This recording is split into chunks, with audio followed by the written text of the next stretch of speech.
ভারতে বসে বাংলাদেশের পরিস্থিতি অস্থিতিশীল করার চেষ্টা করছেন সাবেক প্রধানমন্ত্রী শেখ হাসিনা, এমন অভিযোগ করেছেন বিএনপির মহাসচিব মির্জা ফখরুল ইসলাম আলমগীর। তিনি বলেন, বিদেশে অবস্থান করে দেশের অভ্যন্তরীণ পরিস্থিতিতে অস্থিরতা সৃষ্টি করার চেষ্টা করা একটি গুরুতর ফৌজদারি অপরাধ। এ ধরনের কর্মকাণ্ড দেশের আইন ও সার্বভৌমত্বের পরিপন্থী বলেও মন্তব্য করেন তিনি। মির্জা ফখরুল আরও বলেন, দেশের রাজনৈতিক স্থিতিশীলতা ও গণতান্ত্রিক পরিবেশ বজায় রাখতে সবাইকে দায়িত্বশীল আচরণ করতে হবে। এই সারাটা সংগ্রামে যে হিরো সঞ্জিদা তুলি, যে আমাকে অনুপ্রেরণা জুগিয়েছে, তাকে আমি সবসময় স্মরণ করি, মনে করি এবং তাকে সত্যিকার অর্থে আমি হিরো মনে করি।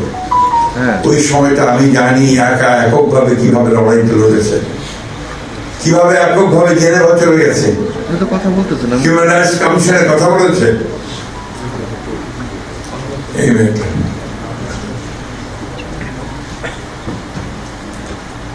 কথা শুনে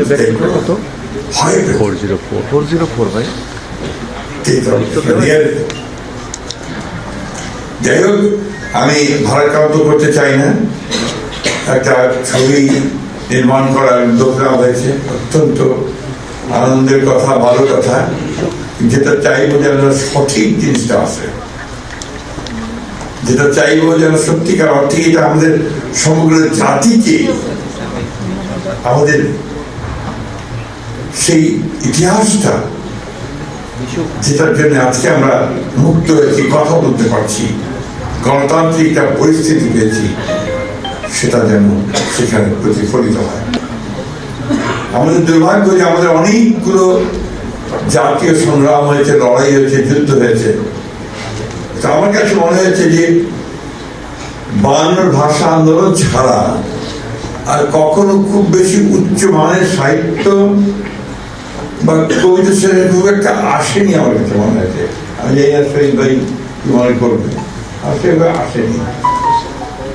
আমি আশা করবো যে এবারকার যে লড়াইটা, যে সংগ্রামটা, যে আত্মত্যাগ, এই ব্যাপারে আমরা যে উদ্যোগগুলো নিচ্ছি, সেই উদ্যোগ যেন সেই মানের যায়, সেই মানের হয়, যাতে করে আমরা গোটা পৃথিবীতে রিপ্রেজেন্টেড হতে পারি। আমাদের মায়ের ডাকে যারা বাচ্চারা আছে অনেক বড় হয়ে গেছে। আমি ছোট্ট দেখেছি, ছোটটা যখন আপনার যেখানে দাঁড়িয়ে থাকতো, বুঝতাম চেতনা, চেয়ারের উপর দাঁড় করিয়ে দিতাম আমরা, ওখান থেকে সে বলতো, আমি আমার বাবার হাত ধরেই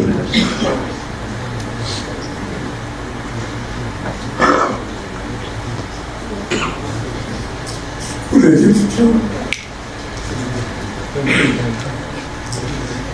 দুঃখিত, আমি এমনিতেই একটু আমার একটু ইমোশনাল, কিন্তু এই বিষয়ে আমি বুঝতে পারি না। আমাদেরকে যেন কখনো এই ধরনের বাচ্চাদের কথা শুনতে না হয়, ভবিষ্যতে আমরা যেন কখনো এই ধরনের কোন পরিস্থিতি না পড়ি যেখানে আমার এই শিশুরা বলবে যে আমার বাবাকে হাত ধরে স্কুলে। কি ভয়াবহ! সবচেয়ে খারাপ কথা জানেন যে আজকে সেই ফ্যাসিস্ট মহিলার বিদেশে বসে এতটুকু অনুশোচনা নেই, সমানে বাংলাদেশকে আবার সৃষ্টি করার চেষ্টা করছে, যেটাকে আমি মনে করি যে এটা একটা ক্রিমিনাল অফেন্স, যেটা মানবতার বিরুদ্ধে একটা অফেন্স। এই জিনিসগুলো থেকে যেন আমরা বেরিয়ে আসতে পারি।